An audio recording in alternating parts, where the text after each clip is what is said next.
इस वीडियो में मैं आपको बताऊंगा कि RT-PCR टेस्ट क्या होता है, ये किस लिए करवाया जाता है, ये टेस्ट कहाँ करवाना चाहिए, RT-PCR टेस्ट रिपोर्ट में आई हुई CT वैल्यू का क्या मतलब होता है, होम आइसोलेशन तथा होम क्वारंटाइन में क्या फ़र्क है और इनमें किन बातों का ध्यान रखा जाता है। तो चलिए शुरू करते हैं। यदि किसी व्यक्ति की बॉडी में कोविड-19 से रिलेटेड सिम्टम्स पाए जाते हैं, जैसे कि सर्दी खांसी या जुकाम होना, मसल्स या जॉइंट पेन होना, बुखार आना, स्वाद या सूंघने की क्षमता में कमी आना इत्यादि, तो डॉक्टर द्वारा उसे RT-PCR टेस्ट करवाने की सलाह दी जाती है। RT-PCR टेस्ट की सहायता से ही हमें मालूम पड़ता है कि हमारी बॉडी में कोरोना वायरस है या नहीं। अब RT-PCR टेस्ट है क्यों? कोविड-19 वायरस की जांच से संबंधित अन्य विधियों की तुलना में RT-PCR मेथड बहुत तेज है। इसमें कॉन्टामिनेशन एंड एरर्स की संभावना बहुत कम होती है, क्योंकि पूरी प्रक्रिया एक बंद ट्यूब के भीतर की जा सकती है और यह कोविड-19 वायरस का पता लगाने के लिए उपलब्ध सबसे सटीक तरीका है। RT-PCR यानी कि reverse transcription polymerase chain reaction. RT-PCR को समझने से पहले कुछ और बातें जाननी होंगी, जैसे कि हम सभी जानते हैं कि चाहे मनुष्य हो, पेड़ पौधे हो, पशु हो, बैक्टीरिया हो या वायरस, सभी में किसी न किसी प्रकार का जेनेटिक मटेरियल होता है। जैसे हमारी बॉडी में जो जेनेटिक मटेरियल है उसे कहते हैं DNA यानी deoxyribo nucleic acid. DNA double helix या डबल स्ट्रैंडेड होता है, यानी कि यहाँ आप देख सकते हैं इसमें धागे नुमा 2 लाइंस होती है। साथ ही DNA को एम्पलीफाई भी किया जा सकता है, यानी कि इसकी कॉपी भी की जा सकती है। और कोरोना वायरस में जो जेनेटिक मटेरियल होता है वो है RNA यानी ribonucleic acid. Corona virus single helix या सिंगल स्ट्रैंडेड होता है, यानी कि इसमें केवल एक ही धागेनुमा लाइन होती है। RNA को एम्पलीफाई नहीं किया जा सकता, यानी कि इसकी कॉपी नहीं की जा सकती है। ये अभी हमने DNA और RNA को शॉर्ट में समझा। अब हम वापस मेन पॉइंट पर आते हैं। DNA से RNA बनने की प्रोसेस कहलाती है ट्रांसक्रिप्शन। अब चूंकि RT-PCR मशीन के द्वारा सीधे RNA की सहायता से वायरस डिटेक्ट नहीं किया जा सकता है, इसलिए RNA को DNA में कन्वर्ट करना पड़ता है। RNA को DNA में कन्वर्ट करने की प्रोसेस कहलाती है रिवर्स ट्रांसक्रिप्शन। अब ये तो हमने समझ लिया RT-PCR में RT का मतलब। अब समझते हैं कि पॉलीमरेज चेन रिएक्शन क्या होता है।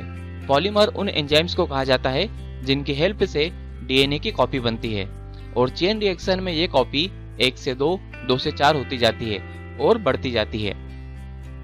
तो इस तरह RT-PCR का मतलब अगर हम सिंपल वर्ड में कहें तो पहले RNA को DNA में कन्वर्ट किया जाता है और फिर उसकी बहुत सारी कॉपीज बनी जाती है और उसमें वायरस को डिटेक्ट किया जाता है कि वो है या नहीं। अब हम बात करते हैं कि RT-PCR टेस्ट कहाँ होता है। तो ध्यान रखिए, RT-PCR टेस्ट केवल ICMR यानी कि Indian council of medical research तथा NABL यानी national accreditation board of testing and calibration laboratories के अंतर्गत रजिस्टर्ड सेंटर्स पर ही होता है।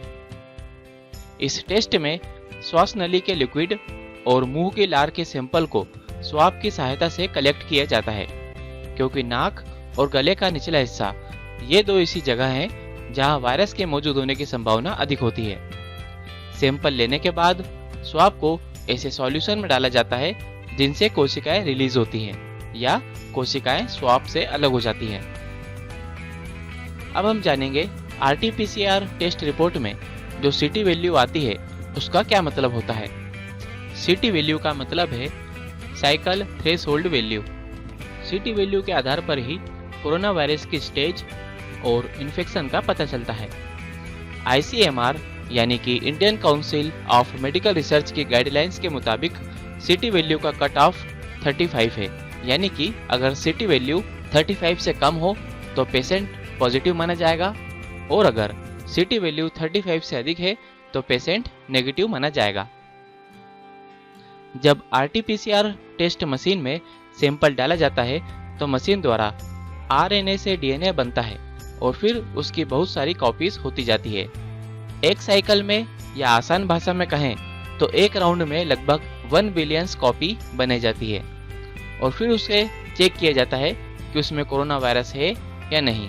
इसी तरह यह प्रोसेस 35 राउंड तक या 35 साइकिल तक चलती है। अब यदि किसी व्यक्ति के सैंपल में वायरस डिटेक्ट करने के लिए अगर बहुत ज़्यादा साइकिल की जरूरत पड़ती है तो इसका मतलब है कि व्यक्ति के शरीर में वायरस की मात्रा कम थी। और अगर संक्रमण का पता कम ही साइकिल में चल गया हो तो इसका अर्थ ये निकाला जाता है कि व्यक्ति में वायरस की संख्या ज़्यादा थी। RT-PCR टेस्ट रिपोर्ट यदि पॉजिटिव आती है तो व्यक्ति को डॉक्टर से कंसल्ट करके तुरंत इसका इलाज शुरू करवा देना चाहिए। अब हम समझते हैं होम आइसोलेशन और क्वारंटाइन में क्या फ़र्क होता है।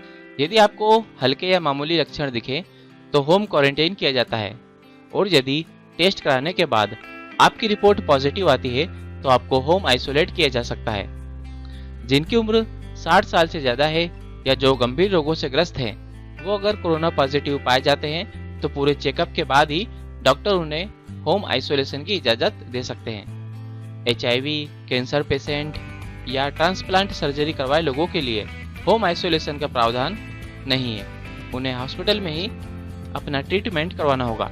होम क्वारंटाइन के दौरान यह ख्याल रखें कि यदि ऑक्सीजन लेवल कम हो, कमजोरी महसूस हो, सांस लेने में तकलीफ हो, सीने में दर्द हो, चेहरे या होठों पर नीलापन हो, बोलने में लड़खड़ाहट जैसे लक्षण दिखें तो फौरन डॉक्टर की सहायता लें।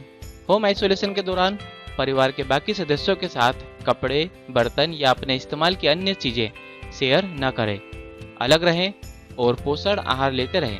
आप और आपके परिवार को सफाई से रहते हुए 3 लेयर वाले मास्क का इस्तेमाल करना चाहिए और मास्क हर 8 घंटे में बदलते रहना चाहिए। अगर 3 दिन लगातार बुखार न रहे या 10 दिनों बाद स्थिति सामान्य होने पर मरीज का होम आइसोलेशन खत्म किया जा सकता है।